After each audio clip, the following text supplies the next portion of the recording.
জ্ঞাত আয়ের উৎস বহির্ভূত সম্পদ অর্জন ও ভোগ দখলের অভিযোগে শেখ রেহানার স্বামী ডক্টর শফিক আহমেদ সিদ্দিকীর আয়কর নথি জব্দের নির্দেশ দিয়েছেন আদালত।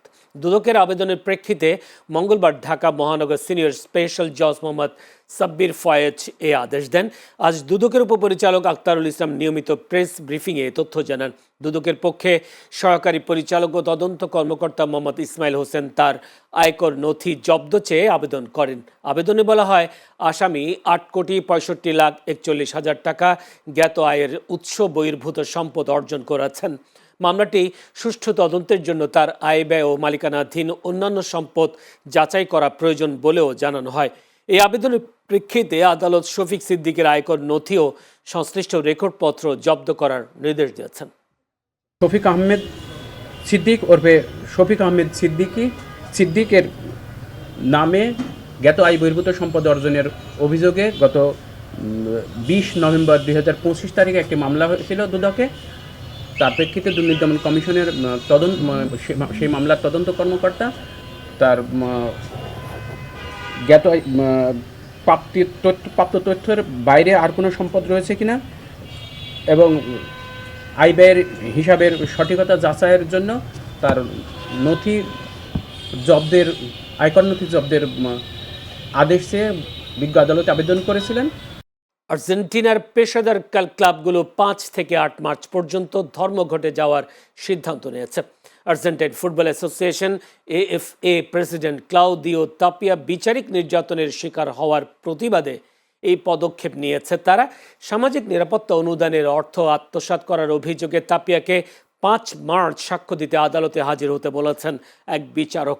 তারপরেই এই ধর্মঘটের ঘোষণা এলো। সরকারের customs revenue and control agency ARC এর দায়ের করা অভিযোগের ভিত্তিতে তাপিয়ার বিরুদ্ধে তদন্ত শুরু হয়। ARC এর করা অভিযোগের প্রেক্ষিতে প্রতিবাদ স্বরূপ 5 থেকে 8 মার্চ সব প্রথম বিভাগীয় ম্যাচ ও অন্য লিগগুলো স্থগিতের ব্যাপারে সর্বসম্মতিক্রমে সিদ্ধান্ত নিয়েছে পেশাদার লীগের নির্বাহী কমিটি। পিলখানা হত্যাকাণ্ড বিডিআর বিদ্রোহ নয়, বরং এক পরিকল্পিত হত্যাকাণ্ড বলে মন্তব্য করেছেন জামায়াত ইসলামীর সহকারী secretary general AHM Hamidur Rahman. আজ সকালে জাতীয় প্রেস ক্লাবে পিলখানা হত্যা দিবস উপলক্ষে সুশীল ফোরামের আয়োজনে এক আলোচনা সভায় তিনি এই মন্তব্য করেন। হামিদুর রহমান বলেন, এই হত্যাকাণ্ডে একটা দীর্ঘ মেয়াদী পরিকল্পনার প্রতিফলন, যার সূচনা মূলত 2001 সালে রৌমারী সীমান্ত হত্যাকাণ্ডকে ঘিরে।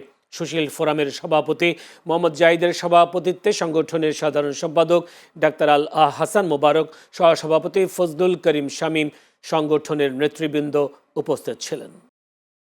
এটা বিডিআর বিদ্রোহ বলা হলো, প্রকৃতপক্ষে তা নয়।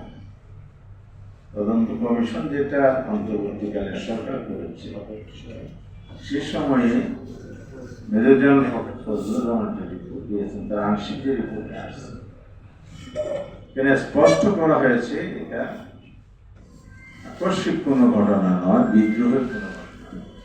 উনি এটা একসময় ডিজি ছিলেন। এটা একটা সুপরিকল্পিত হত্যাকাণ্ড। তৎকালীন সময়ে লোকসভায় প্রতিরক্ষা মন্ত্রী যে ঘোষণা দিয়েছিলেন ভারতে, এই ঘটনার একদিন প্রতিশোধ নেওয়া হবে, তাহলে 2009 সালের 25 ফেব্রুয়ারি ভারতের লোকসভার সেদিনের প্রতিশোধের ঘটনার প্রতিফলন কিনা, এতে কোনো সন্দেহ নাই এটা সুপরিকল্পিত হত্যাকাণ্ড। শীর্ষস্থানীয় বহুজাতিক ইলেকট্রনিক্স কোম্পানি ওয়ালটনের যাত্রা বাংলাদেশের রূপান্তরের প্রতিফলন। স্থানীয় উৎপাদনে একটি শক্তিশালী ভিত্তি থেকে আন্তর্জাতিক অঙ্গনে ক্রমাগত বাজার সম্প্রসারণের মাধ্যমে ওয়ালটন বাংলাদেশের সক্ষমতা এবং আত্মবিশ্বাসের প্রতীক হয়ে উঠেছে বলে মন্তব্য করেছেন ঢাকায় নিযুক্ত আর্জেন্টিনার রাষ্ট্রদূত মার্সেলো কার্লোস সেসা। সোমবার রাজধানীর ওয়ালটন কর্পোরেট অফিসে আয়োজিত আর্জেন্টিনা ফ্যান জার্সি উন্মোচন শীর্ষক এক জাঁকজমক অনুষ্ঠানে প্রধান অতিথির বক্তব্যে এসব কথা বলেন তিনি। বিশ্ব চ্যাম্পিয়ন আর্জেন্টিনা জাতীয় ফুটবল দলের অফিসিয়াল রিজিওনাল স্পন্সর হলো ওয়ালটন। আর্জেন্টাইন ফুটবল অ্যাসোসিয়েশনের সঙ্গে চুক্তি স্বাক্ষরের মাধ্যমে আর্জেন্টিনা জাতীয় ফুটবল দলের সঙ্গে যুক্ত হয়েছে প্রতিষ্ঠানটি। এর মাধ্যমে আর্জেন্টিনা জাতীয় ফুটবল দলের সব ধরনের ব্র্যান্ডিং সত্ত্ব লাভ করেছে ওয়ালটন। তার ধারাবাহিকতায় পণ্যের নানা ধরনের ব্র্যান্ডিং কার্যক্রমে দেখা যাচ্ছে মেসি, মার্টিনেজদের, যা প্রতিষ্ঠানটির অন্যতম শীর্ষ গ্লোবাল ব্র্যান্ড হয়ে ওঠার ক্ষেত্রে ব্যাপক ভূমিকা রাখছে। এরই পরিপ্রেক্ষিতে আসন্ন 2026 ফিফা ফুটবল বিশ্বকাপকে সামনে রেখে আর্জেন্টিনা ফুটবল দলের ফ্যান জার্সি উন্মোচন করল প্রতিষ্ঠানটি। দেশজুড়ে ওয়ালটনের অগণিত ক্রেতা ও শুভাকাঙ্ক্ষীগণ আর্জেন্টিনার এই ফ্যান জার্সি পাবেন। অনুষ্ঠানে আরও উপস্থিত ছিলেন ওয়ালটন হাইটেক ইন্ডাস্ট্রিজ পিএলসির chairman S M. Shamsul Alam, managing director S M. Mahbubul Alam ও পরিচালক সাবিহা জারিন অর্ণা। কুমিল্লার দাউদকান্দিতে গ্যাস সিলিন্ডার লিকেজ থেকে বিস্ফোরণে নারী, শিশুসহ একই পরিবারের 4 জন দগ্ধ হয়েছেন। মঙ্গলবার সকালে দগ্ধ অবস্থায় তাদের উদ্ধার করে জাতীয় বার্ন ও প্লাস্টিক সার্জারি ইনস্টিটিউটের জরুরি বিভাগে নিয়ে আসা হয়। বিষয়টি নিশ্চিত করেছেন জাতীয় বার্ন ও প্লাস্টিক সার্জারি ইনস্টিটিউটের আবাসিক সার্জন ডাক্তার শাওন বিন রহমান। তিনি বলেন, সকালে কুমিল্লার দাউদকান্দি এলাকা থেকে দগ্ধ অবস্থায় নারী, শিশুসহ একই পরিবারের 4 জনকে জরুরি বিভাগে নিয়ে আসা হয়েছে। দগ্ধদের মধ্যে 2 জনের অবস্থা আশঙ্কাজনক। সাভারে পৃথক 2 অভিযানে 1100 পিস ট্যাপেন্টাডল ট্যাবলেট ও 72 পিস ইয়াবাসহ 4 জনকে আটক করেছে ঢাকা জেলার গোয়েন্দা পুলিশ। সোমবার রাতে আশুলিয়ার ভাদাইল এলাকায় অভিযান চালিয়ে ট্যাবলেট সহ মোবারক হোসেন ও ফাতেমা আক্তারকে আটক করা হয়, যার আনুমানিক মূল্য 1,20,000 টাকা। অপরদিকে সাভারের আমিনবাজার এলাকায় অভিযানে 72 পিস ইয়াবাসহ জাহাঙ্গীর চৌকিদার ও সাইফুল ইসলাম উরফের রাকিবকে আটক করা হয়। ডিবি পুলিশ জানায়, আটককৃত জাহাঙ্গীর চৌকিদারের বিরুদ্ধে 5টি মাদক সহ অন্যান্য মামলা রয়েছে। গাজীপুরের কাপাসিয়া উপজেলার তরগাঁও ইউনিয়ন ভূমি অফিসের সহকারী রাশেদ, তানিয়া বেগম ও এমএলএস শামসুদ্দিনের বিরুদ্ধে সরকার নির্ধারিত নামজারি ফি 1,170 টাকার বিপরীতে 10,000 থেকে 25,000 টাকা ঘুষ নেওয়ার অভিযোগ উঠেছে। সেবা গ্রহণকারীরা জানান, একই নামজারির জন্য একাধিকবার টাকা দিতে হচ্ছে তাদের। এছাড়াও 2 থেকে 3 মাস যাবৎ ঘুরিয়ে হয়রানি করার অভিযোগও রয়েছে তাদের বিরুদ্ধে। টাকা ছাড়া কোনো সেবাই মিলছে না তরগাঁও ইউনিয়ন ভূমি অফিসে। এদিকে অভিযোগ মিথ্যা ও ভিত্তিহীন বলে দাবি করেন ইউনিয়ন ভূমি সহকারী কর্মকর্তা শফিকুল ইসলাম। তিনি বলেন, সে আসার আগে এই ধরনের লেনদেন হয়েছে, এই ঘুষ গ্রহণের সাথে তার কোনো সম্পর্ক নেই।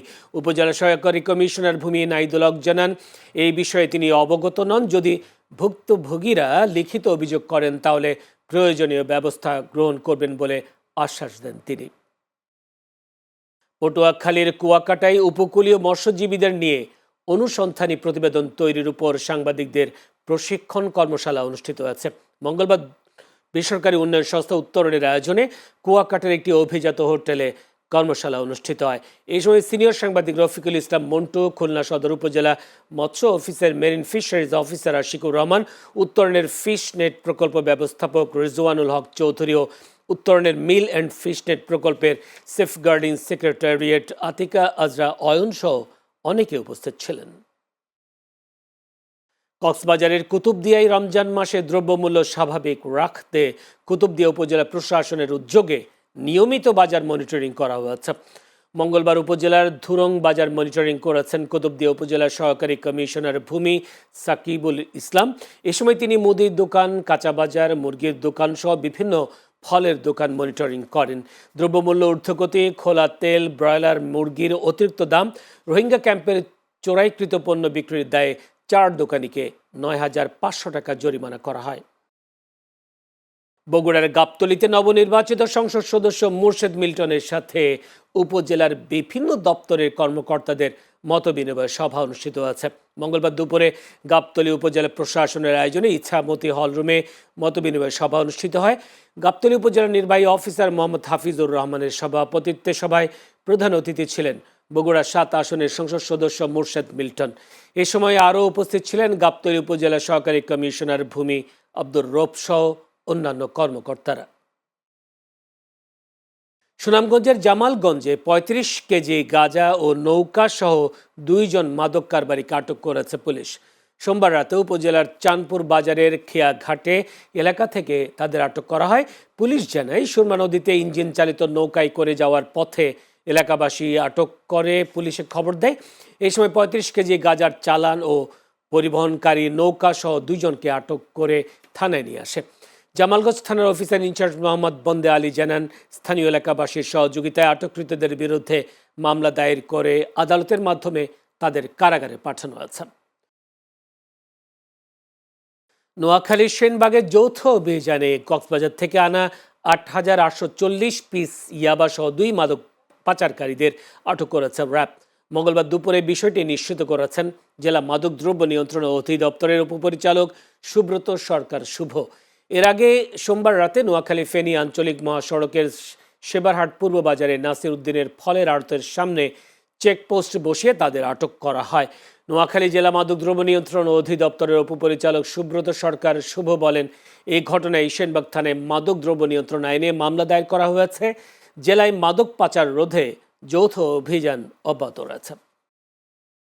গাইবান্ধার গণ উন্নয়ন কেন্দ্র পরিচালিত মাদকাসক্তি নিরাময় ও পুনর্বাসন কেন্দ্রে চিকিৎসাধীন এক মানসিক ভারসাম্যহীন যুবককে নির্যাতনের অভিযোগে দায়ের করা মামলায় 5 কর্মকর্তাকে কারাগারে পাঠিয়েছেন আদালত। মঙ্গলবার গাইবান্ধা অতিরিক্ত চিফ জুডিশিয়াল ম্যাজিস্ট্রেট আদালতের বিচারক মোহাম্মদ আতিকুর রহমান এই আদেশ দেন। মামলার বিবরণে জানা যায়, ভুক্তভোগী মুর্শিদ হক্কানি একজন মানসিক ভারসাম্যহীন যুবক। উন্নত চিকিৎসার আশায় তার পরিবার তাকে জিইউকে পরিচালিত নিরাময় ও পুনর্বাসন কেন্দ্রে ভর্তি করেছিলেন, কিন্তু সেবা দেওয়ার পরিবর্তে কেন্দ্রের দায়িত্বপ্রাপ্ত কর্মকর্তারা শারীরিক ও মানসিক নির্যাতন চালায় বলে অভিযোগ ওঠে। অমানবিক নির্যাতনের ঘটনায় পরবর্তীতে মামলা দায়ের করা হলে আজ আসামিরা আদালতে উপস্থিত হয়ে জামিনের আবেদন করেন। উভয় পক্ষের শুনানি শেষে বিচারক আসামিদের জামিন নামঞ্জুর করে জেল হাজতে পাঠানোর নির্দেশ দেন। নারায়ণগঞ্জ 1 আসনের নবনির্বাচিত সংসদ সদস্য মুস্তাফিজুর রহমান ভূঁইয়া দীপুর সাথে উপজেলার সকল কর্মকর্তাদের মতবিনিময় সভা ও সংবর্ধনা অনুষ্ঠিত আছে। মঙ্গলবার দুপুরে উপজেলা মিলনায়তনে এই মতবিনিময় সভা অনুষ্ঠিত হয়। এই সময় উপজেলা প্রশাসনের বিভিন্ন দপ্তরের কর্মকর্তা, ইউনিয়ন পরিষদের চেয়ারম্যান সংসদ সদস্যকে ফুল দিয়ে শুভেচ্ছা জানান। সভায় উপজেলা নির্বাহী কর্মকর্তা সাইফুল ইসলাম জয়, সিনিয়র সহকারী পুলিশ সুপার মেহেদি ইসলাম সহ বিভিন্ন কর্মকর্তা, মুক্তিযোদ্ধা, সাংবাদিকরা উপস্থিত ছিলেন।